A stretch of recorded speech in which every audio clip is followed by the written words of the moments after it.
Sex, from an outsider's point of view, must be the most bizarre, convoluted, and messy way to go about having children imaginable. It's inefficient, complicated, and sticky in every sense psychologically, biologically, sociologically, morally, spiritually, jurisprudentially, and philosophically. Religion and nature are obsessed with sex in one way or another, and it takes a huge amount of our time and energy. But there are ways to reproduce that don't need sex, and they are more efficient and uncomplicated. To understand the purpose of sex and why it exists at all, we need to figure out what benefit it provides. And that will show you why sex makes perfect sense if we are evolved, and none at all if we were created. This is the Atheism for Beginners channel, and I'm your host, Christian Exenberger. Nature and the Bible both show that there are ways to reproduce that don't require sex. In some plants, we find vegetative reproduction and asexual spore formation, which allows them to reproduce without the need for sex. We see fragmentation in animals such as corals, sea stars, and flatworms, which allow them to create copies of themselves without the need to get jiggy with it. And in more complex animals like some species of birds, sharks, snakes, and lizards, we see instances of parthenogenesis, where an embryo grows without fertilization. This shows us that asexual reproduction is possible, even in the most complex of life forms.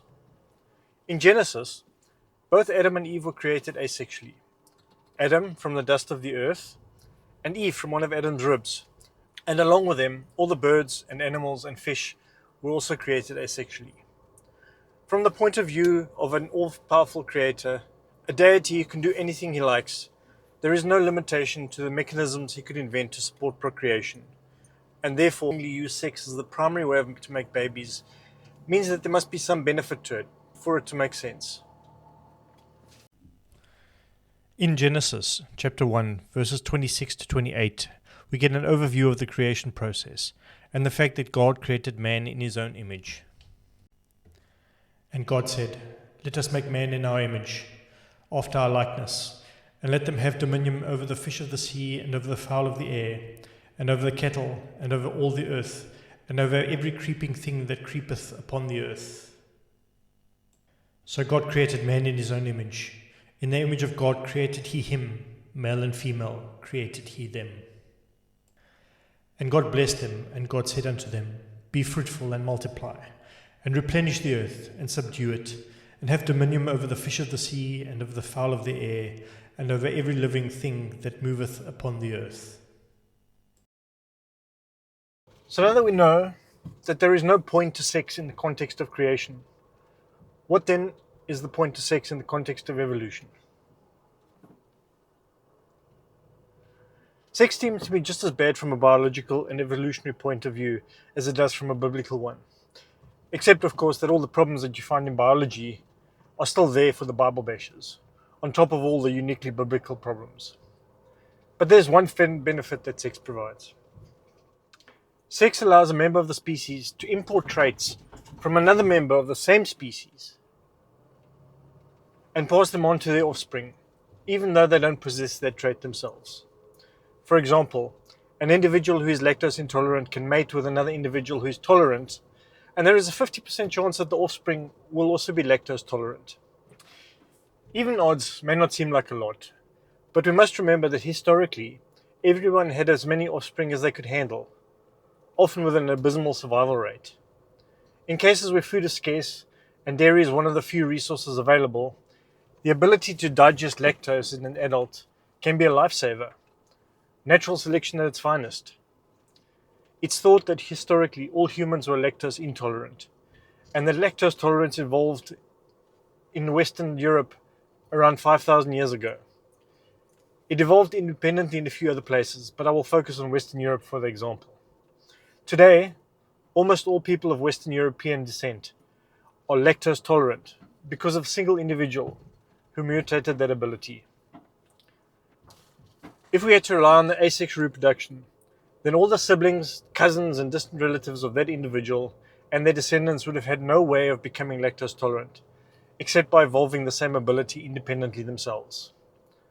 That might have happened a handful of times, but it would mean that only a few small clusters of related individuals would have had the ability, and not the entire population. Because of sex, our genetic path through time is not just like a tree originating at a single point on the ground and branching onwards and outwards towards our descendants, but we're also backed by a root system that branches backwards and outwards to encompass every ancestor we ever had. We share the root system with all other members of our species, and if you go far enough back, you will get to a time when every point connects to everyone else. We all share the same ancestors, and we are all related. This makes each of us a conglomeration of all the best traits evolved by any of our ancestors through all past generations. Going forward through time, all of us who succeed in having offspring in every generation will eventually become ancestor to everyone alive, passing on our genetic traits. Because of sex, evolution becomes a parallel process, with as many threads as there are individuals born at any given time to contribute to the pool of mutations. Every mutation that survives natural selection is gradually propagated back into the entire species, even though only one individual gained the mutation. At our current rate, it takes humans about 7 years to produce 1 billion babies, each one of which has the potential to mutate a beneficial trait. But in our evolutionary history, we would have times have had ancestors who had far shorter reproductive cycles than modern humans, and who produced multiple offspring per cycle. They would have produced hundreds of billions, if not trillions of offspring every year. And once they learned to get jiggy with it, some 2.5 billion years ago, they would have contributed mutations from 1 trillion births to the gene pool every year. With sex, every one of our species eventually joins with all others, and all the beneficial mutations are gathered. Without sex, the creationists would be proven right. There simply isn't enough time to evolve everything that we are in the time available. But with sex, the time available is multiplied 1 billion-fold, if not 1 trillion-fold, giving evolution all the time that it needed. The creationist view is essentially backwards from that of evolution. If Adam was created in the image of God, then he was clearly as perfect a man as he was ever going to be. The loss of a rib to create a partner may have been the first step backwards from the perfection. And sex, along with the mutations that sometimes occur, can only detract from that initial perfection and never add to it. Sex, despite its ubiquity, does nothing for the theory of creation. If anything, it is the path from perfection to eventual decay. Perhaps that's why God hates it so much. But then, he could have chosen a different way of going about it, unless the confusion caused by sex and the resulting decay in humanity was his purpose. Without sex, evolution is a painfully slow process. Any mutation by a cousin, a sibling, or a distant relative will forever be lost to you and your offspring, because there is no way to import them into your line. But with sex, it's possible. But sex allows a species to multiply its individuals far and wide, to create as many mutations as the number of individuals it can produce can provide, and then select the best of these and gather them together, and share them all out between all the individuals of future generations. Sex is the turbocharger behind evolution, that brings the timescales required from the absurd that creationists claim into the realm of feasibility that is evident all around us. As essential as it is to evolution, sex disproves creation because in that context it is pointless, detrimental, and downright absurd.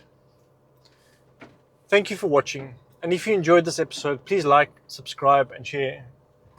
And if you have something interesting to add, I'd love to hear a comment.